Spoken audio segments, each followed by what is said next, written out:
What's up, everybody? This is Aaron from Aaron's Audio Corner, and today I'm going to be reviewing the Klipsch Forte IV. Now, I must say that this speaker actually surprised me in some ways, but it was still a little bit of a letdown in others. And I'll go ahead and say up front that if you've seen my previous reviews of Klipsch speakers, you know that I've not really been too fond of them. I wouldn't say that it's a bias against Klipsch per se. It's just that the results, based on what I've heard and then going and looking at the measurements, have not panned out to be something that I would personally spend my own money on. But having said that, I was really curious about the Forte 4 because it looked to me like it might solve some of the issues that the Heresy 4 had when I listened to it. Notably, the Heresy 4 has some very strong resonances, either due to the box itself, standing waves, panel vibrations, or maybe the port. I'm not necessarily sure. But regardless, those resonances were there, and they were quite annoying to me, and were the reason why I would tell people maybe not buy that speaker, or certainly demo it somewhere that allows you the opportunity to take them home with you and try them out in your own listening space. And if you don't like them, then you can return them. But luckily today I can say that the Forte 4 doesn't really quite fit that mold for me. It to me exceeds the expectation that I had going into the review. And so today that's what we're going to talk about. So the first thing I'll say about the Forte 4, and I guess the easiest way to say this is to say that it's kind of outside the norm of what I expected the Klipsch speaker to sound like. Now, most people that are familiar with the Klipsch sound will tell you that they tend to sound forward, even bright. Forward in the 1 to 2 kilohertz region, where it sounds like the singers or instruments sometimes are coming out at you at certain points. And bright meaning that there's a treble boost on the high frequency. It's usually above about maybe 3 or 4 kilohertz and boosting slightly above that. And it depends on what speaker you're auditioning or you're talking about, but generally speaking, that seems to be the case. However, with the Forte 4, what I actually noticed was not forward sounding, and it was not bright. But it was a little bit recessed in the upper mid-range to lower treble in the 2 to 4 kilohertz region, that presence region. So in some tracks, it really stood out more than others, where I thought, man, it doesn't have the pizzazz, or something is missing from this track. And I don't think I would ever have expected to say this about a Klipsch speaker, but it actually tended to sound somewhat dull. And I don't mean that necessarily in a negative way. It's just that it was the opposite of bright, or certainly definitely not fatiguing. But like I said, that 2 to 4 kilohertz region where you have some presence and instruments in your soundstage was just a little bit reduced. And I would prefer to bump that up. And luckily you can. And we'll talk about why you can do that in the data shortly. The other thing is that this speaker was resonance free. There was no box coloration, certainly not like I'd noticed with the Heresy 4, and that was a good thing. And the thing that really stood out to me about this speaker, now I'll go ahead and note too that this speaker has a 15-inch passive radiator. You would think that it would get really low, but again, you've got to consider that this is a high sensitivity speaker. So there is going to be a trade-off. But it does get reasonably low in a room. I'm not going to say that you could use these without a subwoofer, but if you tend to listen to music that doesn't have response below about 50 hertz, then you could probably get away with just using these without a subwoofer in your room, as long as it's positioned correctly or you don't have a major suck out in that 50 hertz, 60 hertz region. But going back to what I was going to say is the sound stage of the speaker was very surprising. At points, it very much extended the speakers themselves, certainly. And I was A-Bing between these, the Heresy 4, and also the little KEF LS50 Meta Wireless 2 speakers. And those speakers throw a pretty decent sound stage. It's not huge, but it's a pretty decent sound stage. The Forte 4 definitely sounded wider to me at certain points in certain music at certain frequencies than the Heresy 4 and the KEF Wireless 2 that I listened to.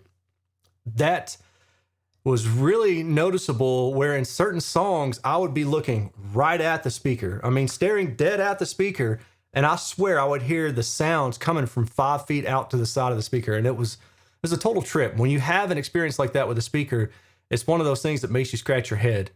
But I personally really like that. I love when you have some kind of trickery going on and you have a very wide soundstage. To me, that is what really makes music more enjoyable. And that's really a personal thing, but I'm just kind of laying that out there so you understand where I am coming from. With that said, I would like to go ahead and start looking at the data and walk through maybe some of the things that I saw in the data that might explain what I liked or what I didn't like, and give you an idea of how you might like or how you might not like the speaker in certain aspects. So we are at my website, and here's a picture I took in my driveway. Now you'll notice that the speaker is, I think it's about 34 inches tall. It has a not a 1 inch. Actually, I can't even remember. Let's go down and just see. I'm going to cheat a little bit here. Yeah, a 1 inch titanium compression driver, basically your tweeter. 1 3/4 inch compression driver for your mid range, and a 12-inch woofer, and then the 15-inch passive radiator on the back. So that's what you see here is 15-inch passive radiator right there, 12, your mid-range, your tweeter, and then it has the typical Klipsch grill. And this particular color, maybe not my personal like. I do like the Klipsch grills when they're the dark gray. I think those look neater. That's just purely an aesthetics thing.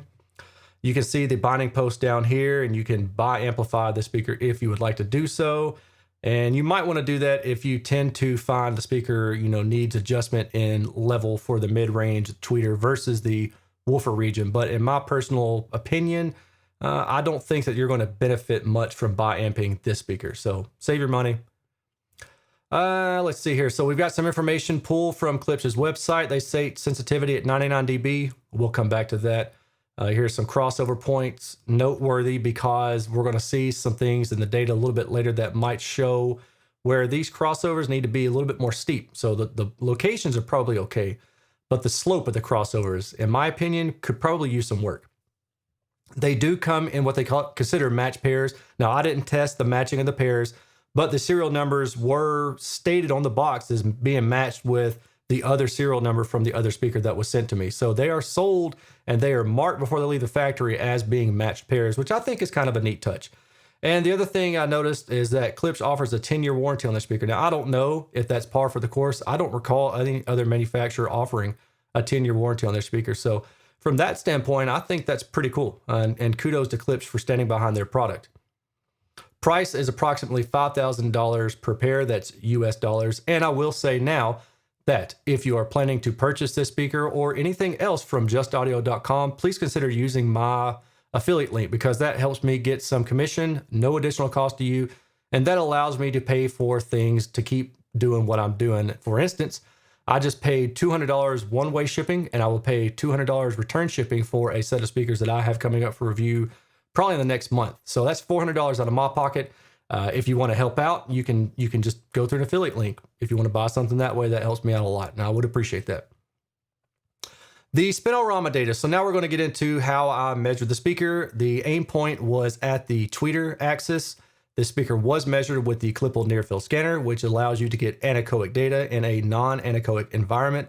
Why is that important? Very simple. You want to understand what the speaker is doing before you put it into a room. That helps you understand what it's going to sound like more accurately than just buying a bunch of speakers, spending a bunch of money, time, resources, throwing it into your room, and trying to guess. Pretty simple, right? Yeah. So that's why I like data. We can understand it and we can look at it together. I'm going to blow this up a little bit. And the first thing we're going to look at, and let me mention real fast. If you don't know what this data means, I will walk through some of it, but make sure you check the card up here because I'm going to include a playlist card for a playlist that I've done that tells you how to understand the measurements for everything that I'm about to show you. Okay. Now, let's look at the on-axis measurement in black. The response actually is pretty linear. There is a peaking at around about 6 kilohertz. And I will tell you that if you sit directly on axis with the tweeter, you're going to notice that peaking. I certainly did as sibilance, and it is actually kind of painful. But if you sit a little bit above the tweeter axis, which is not the design or really the best overall axis, but it's a good compromise, that tends to work out better. And really, like I said, the speaker, it's either 34 or 38 inches. I can't recall now for sure. But in my seated position, I was at least a few inches above the tweeter line. So that put me offset probably by about 10, maybe 20 degrees above the speaker line at about 12 meters away from the speakers. And in doing so, that seemed to have a good overall sound. If you get right on axis and you knock that down with an EQ, then yeah, you could probably get better sound. But I really didn't want to have to go find cinder blocks to set these speakers up on top of, so I listened to them sitting directly on the floor. And in the listening window, which is an average of the 30 degrees to the side, 10 degrees up and down, it actually looks pretty smooth. I mean, realistically speaking, and honestly surprising to me. But you see this dip from about 1.5 to about 3.5 kilohertz. That's what I really noticed when I was listening to this speaker as just not being present enough. And I would have wanted more. Now, the cool thing about that is if you go down here and look at the directivity index, you can see that it's within reasonable limits of being linear, which means that you can EQ this area from 2 to 4 kilohertz and get good results. So you can EQ that area, EQ the off-axis response at the same time, because as you EQ one axis, you're EQing all axes, but it doesn't mess with the sound that's being reflected off your sidewalls. And that's important because whatever you have coming directly to you from the speaker is the same thing you want directed off the sidewalls. Otherwise, you get kind of a mismatch or a hodgepodge of sounds. They don't sound the same coming off the walls as it does directly from the speaker. And that really messes with the tonality of things overall. And let's go ahead and kind of look at some other things too. So we see some kind of, and I don't know necessarily that I would call this area in the 500 hertz area a resonance as much as you've got a dip right here. And hopefully in the near field response measurements, we'll kind of understand why. But again, you can kind of see that there's this bump around 6 kilohertz that's in all axes. And then there's this bump right through here in the 1.5 kilohertz to 1 kilohertz region. And that's really because of the shallow slope that is used from the mid-range to the mid-woofer to the mid-range. I'm going to skip that. I'm going to talk about the estimated in-room response, which is a great way of kind of predicting what the speaker is going to sound like in your room. And as I said before, you've got this bump at around 1.5 kilohertz. Now you could EQ that down, but the problem is that that is occurring somewhere in the crossover region, and it's hard to EQ stuff when there's a crossover mismatch. So you usually want to EQ when the crossover is behaving well or the speaker is behaving well and predictable. And you can tell that by looking at the directivity indices. So basically anywhere where you have a line, either a slope or a flat line, is where you can make equalization adjustments. And as I said, that 2 to 4 kilohertz region is reasonably EQable. And actually you have a straight directivity from about 2.5 to 9 kilohertz or so. So you could EQ to your heart's content in that area and pretty much be okay, which means that I can fix this dip right here. So give me a little bit more presence. And that means that I could EQ out that 6 kilohertz area and take out some of that sibilance. So overall, once you add some equalization to the speaker, in my opinion, it makes a world of difference to the speaker. Now, if you're a purist who does not like equalization, then as I said, some of these things you're going to have to be cautious of. This presence dip and this sibilance boost right here. This could actually cause it to sound a little bit forward, but to me, the dip was more or less what I noticed, not so much the forwardness. So that's more of a relative thing, and it depends on how you hear, what you key into. On the low end, though, you can see that it's pretty decent response, and we're going to talk about that in a little bit. And let's go to the glow plot. So the horizontal radiation pattern of this speaker. As I said, the soundstage is actually pretty wide. You're about plus or minus 60 degrees up through the mid-range out to about 1.5 kilohertz or so. That's pretty wide, but then there's a pretty big notch right through this area in the 2 to 3 kilohertz region. And then you get wide again. Now this right here, what's really wide at around the 6 kilohertz area, that again is where I was hearing that sibilance. So you could EQ that down and be okay, take some of that stuff out. But this right here with the width in the mid-range is really what I keyed into, and I personally really enjoyed. I would prefer that you still carry that same width throughout the speaker, because that would make the images in the soundstage all stay in one spot rather than having an image right here in the mid-range and then its harmonic being somewhere else in the higher frequency. So for example, if I am trying to sing a 700 hertz note or something like that, my voice may be really far wide at that frequency, but my harmonic at 1.5 kilohertz, 1.4 kilohertz is going to be not as wide. And that's going to cause some kind of weird stage shifts that you're going to hear. You may be impressed by that. I don't know. Some people are impressed by things that I would consider not accurate. So take that for what it's worth. The vertical polar response, so going up and then going down, is down here. This indicates that 0 degrees is most likely you're going to be your primary listening axis. But as I said, I listened a little bit above that, and I actually thought this speaker sounded better sitting above that, namely due to that 6 kilohertz boost. But if I were to EQ that out and then sit level with the speaker, odds are I might have liked the speaker even more than I had.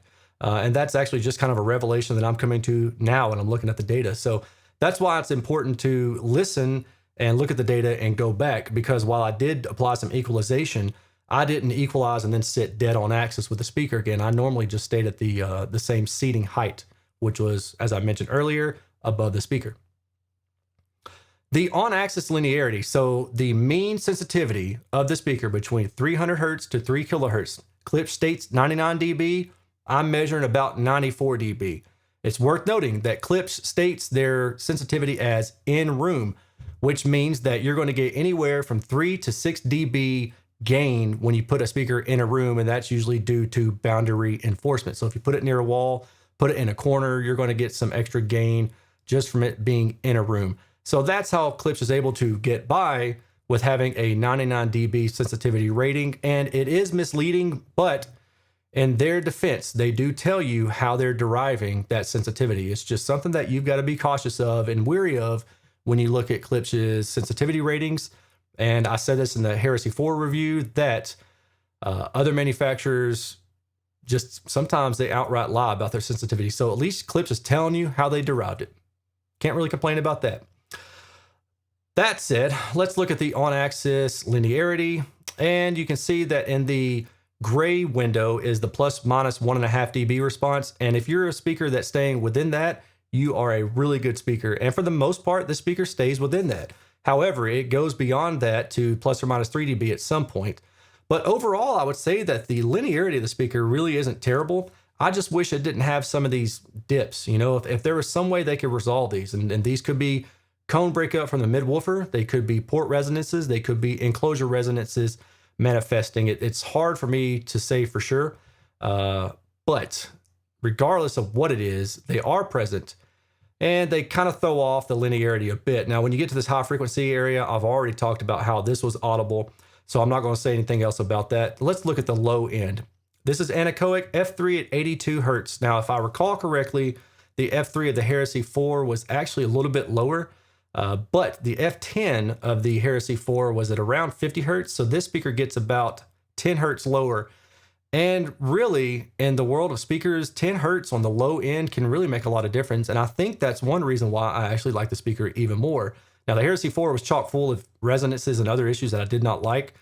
Had you taken those out, I would have liked the speaker more. But the fact that it was only able to get so low in frequency was the other part of the equation where I wanted more lower bass, and this speaker provides that.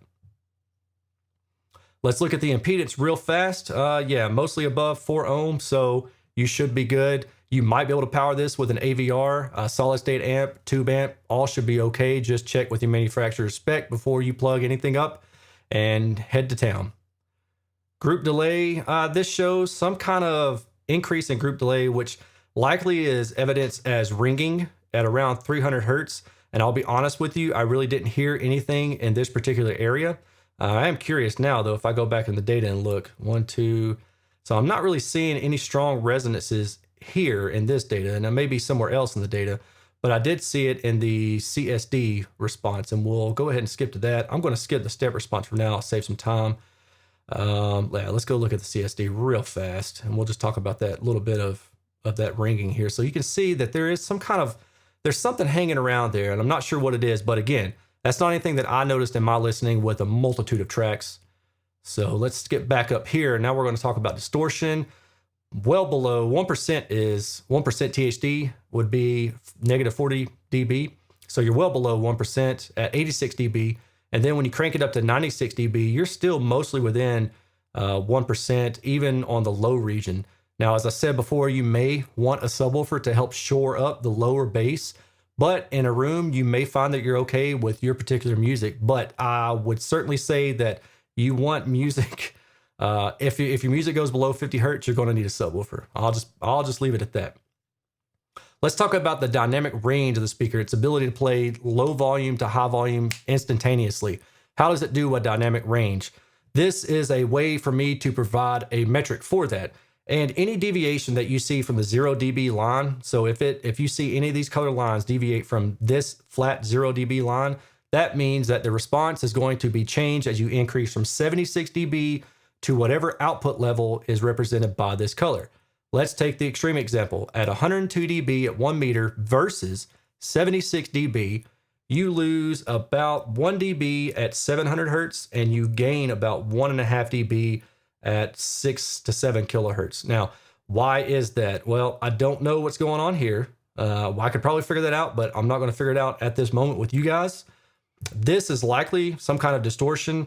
If I had to guess, I would say that this is due to compression, maybe from the mid-range compression driver being pushed a little bit too low, because this happens to coincide, I believe, with the crossover point. Are you going to hear this at 102 dB? Are you going to hear 1 dB of compression? I don't know that you will. 102 dB at 1 meter is pretty loud. In a room with a pair, you're still close to about 100 dB at 3 to 4 meters away. So you got to be listening really loud for you to have this kind of change. But it's worth noting that steeper crossover slopes, which would have been evidenced by, let me see here. Sorry, bear with me. By the near field measurements, steeper crossover slopes would have resulted in not having those kind of issues.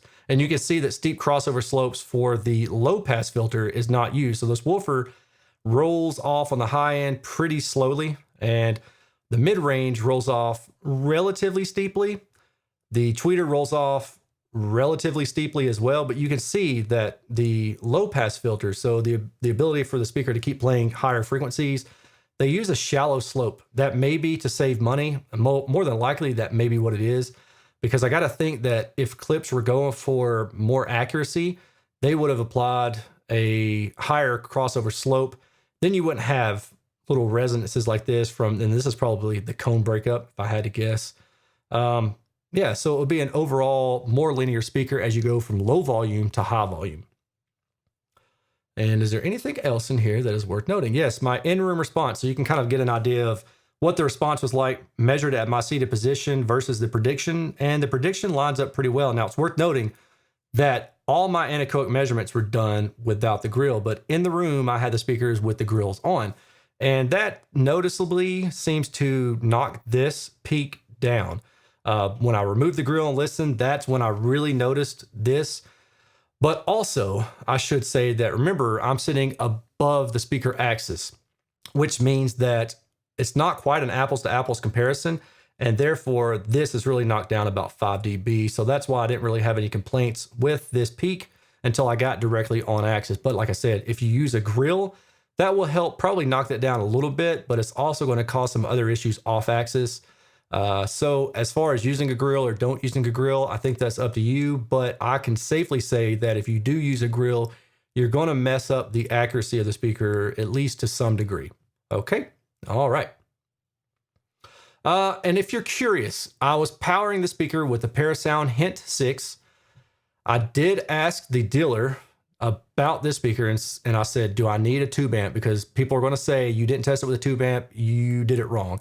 And the dealer, who carries Klipsch and all sorts of vintage type speakers, said, no, the Parasound is what we use in our shop to demo the speakers with. So use the Parasound. And I said, all right, that's what I'm going to use. And that's what I used. So no complaints there with the amplifier being used. If you have reservations about that, you can talk to your dealer and get them to explain to you why that matters. Let's see here. The note here about the steep crossover slopes that Klipsch has in their product page or the FAQ, I've kind of, I don't want to say debunked, but I've shown how they do use steep crossover slopes, but only for the high pass filters. They don't use them for the low pass filters, and that shows up as some problems in the linearity at low and high volume, as well as just the overall linearity of the speaker. Let's see here. Yeah, that's it for me, guys. I do appreciate you taking the time to watch this review. If you have any comments, leave them in the comment section below. Please leave me a thumbs up if you don't mind. And I'm going to ask, if you're not a subscriber and you like what I'm doing here, please consider subscribing. Also, I mentioned a bit about affiliate links earlier, but I have a Patreon. So if you want to help me out and help fund this venture that I'm going on and trying to provide data and paying off some of these things that I buy to test, that would be cool. I would appreciate that. There's a link on my website and you can follow that there. I'll put it in the description as well. But yeah, I mean, that's really it for me. I think kind of to wrap this up, I will say that I was pleasantly surprised with the overall quality of the speaker. $5,000 though is a lot for me to chew into when you're talking about any speaker, really.